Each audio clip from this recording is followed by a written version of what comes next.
going back through your career, you've always kind of extolled going back to the original Askew universe. You've always been a John Hughes guy, and there is, Mm. of course, that innate coming of age thing with the John Hughes elements of any coming of age story. Was that an intentional thing on your part? Are you intentionally channeling the John Hughes with this one? Oh my, I was going for Hughes, man, hands down Hughes. I was raised on a steady diet of John Hughes movies when I was a kid.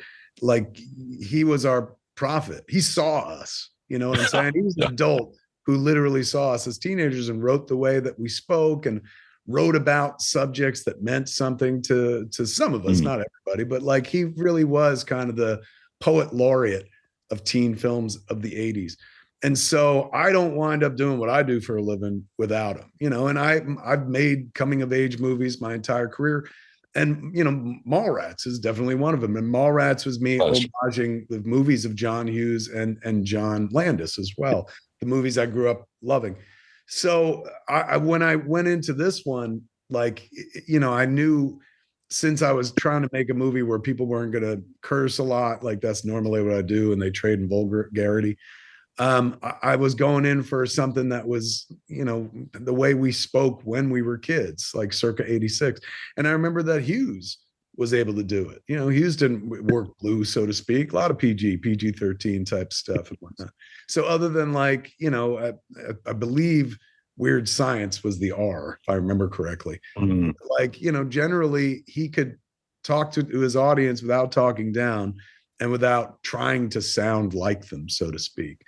And so I was like, let me go for it. And as much as like I've homaged Hughes in the past, I'm going to try to make the most Kevin Smith version of a John Hughes movie, or the most John Hughes version of a Kevin Smith movie that I can. So yeah, it was me.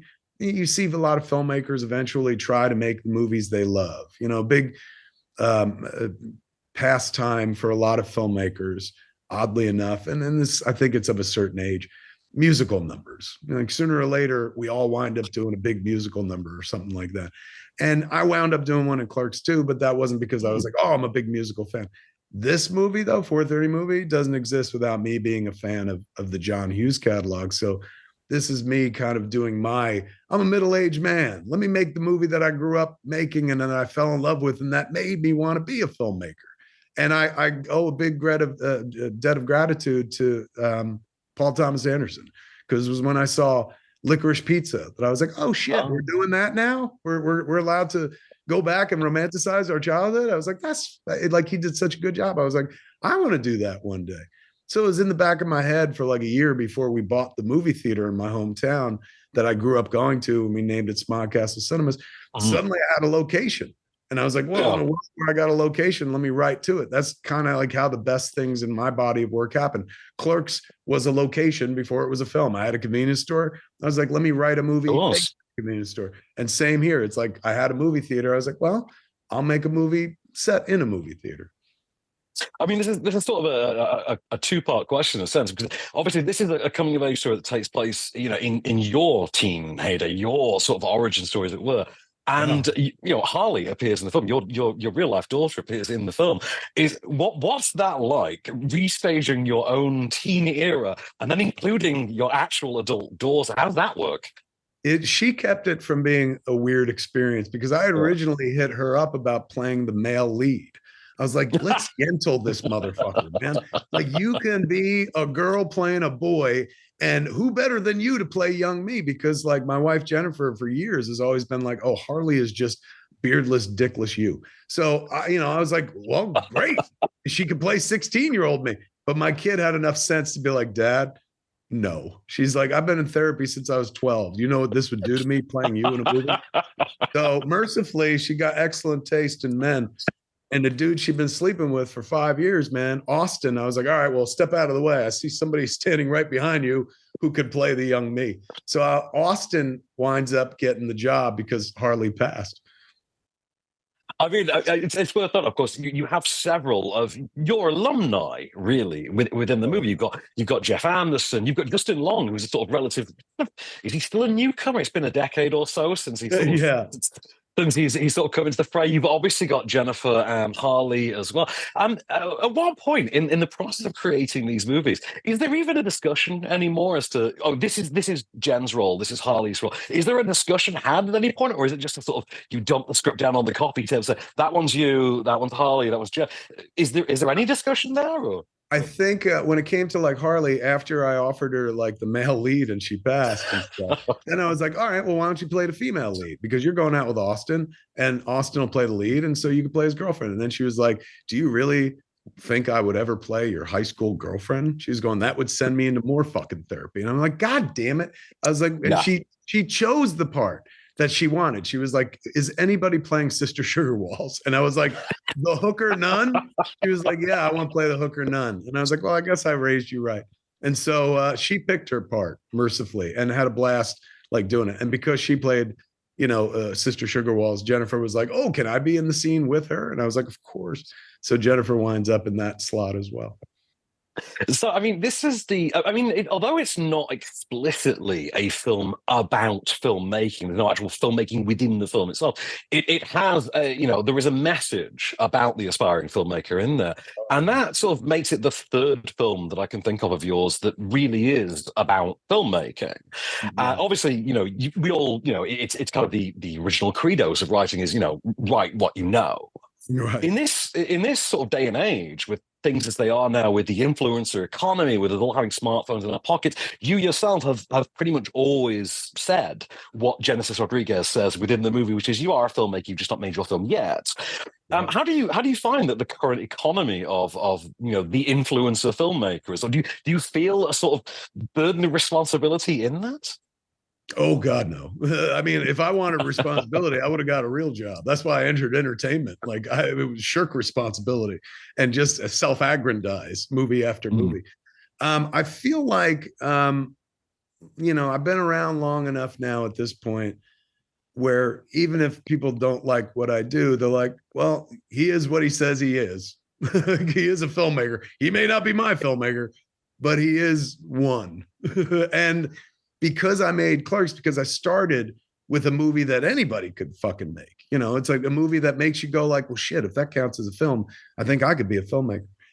That has always kept me like, I guess in a place where I've had use for 30 years, right? Whether or not I'm impacting the culture with a brand new movie, like where everyone's discussing it or something. And like, that doesn't really happen that much to me anymore. But here I am, like still doing it, like 16th film in 30 years. And the fact of the matter is, like, yeah, like when I started the job, I had a normal life. Like, thank God, before I made Clerks, I had 22, almost 23 years of a normal life to pull from.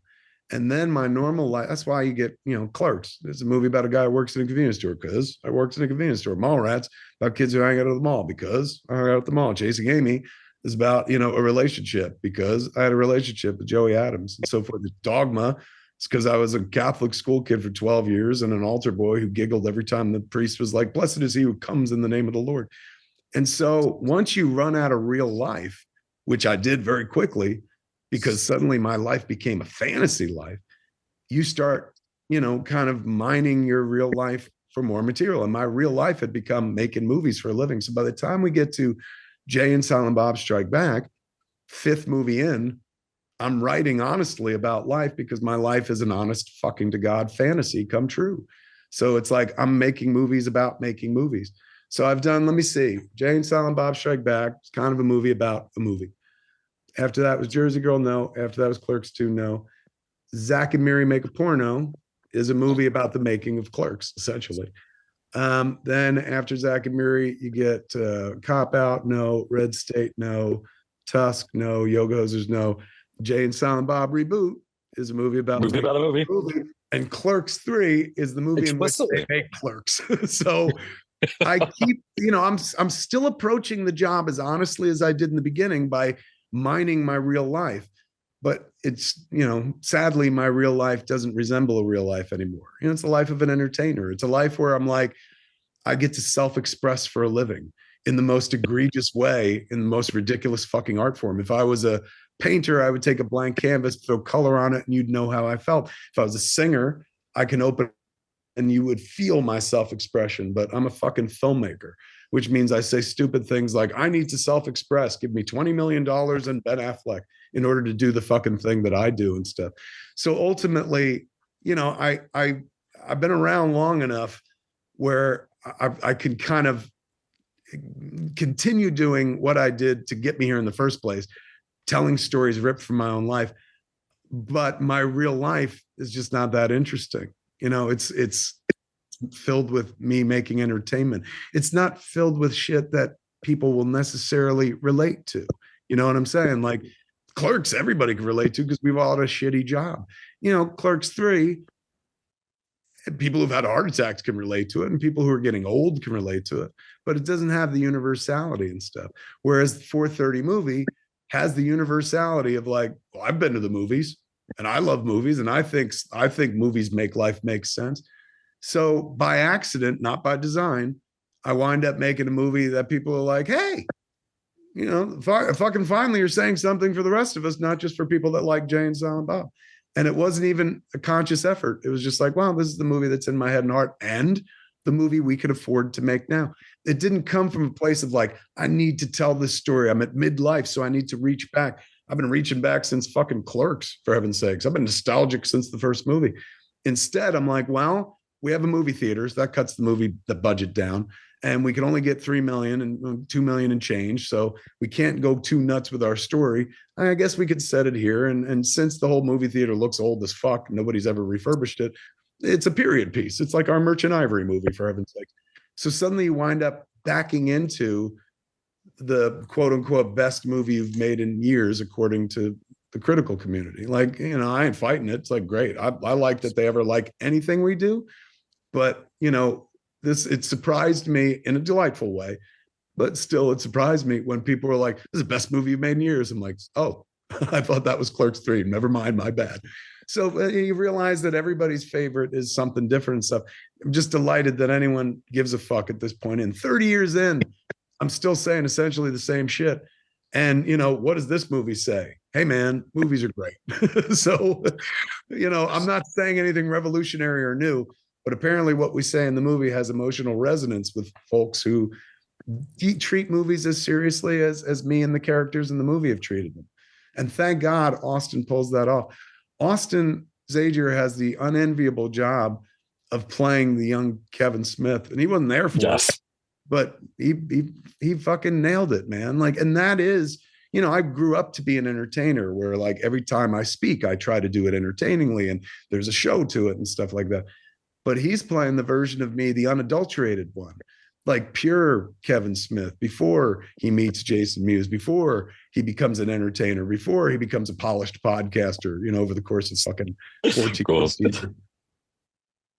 If it helps, I will now forever think of you as the Merchant Ivory of Dick and Fart jokes. So thank you very much for that. Before I let you go, I've been aiming for my whole life. Finally, somebody's saying it. Finally. Before I let you go, I have one question. I hope you'll take this in the spirit in which it's intended. But it's been like it's been over 2 decades. When can I get issue 2 of this? Like, for real? Like, can I please? Come on, it's been long enough, Kev. Can I have issue 2 now?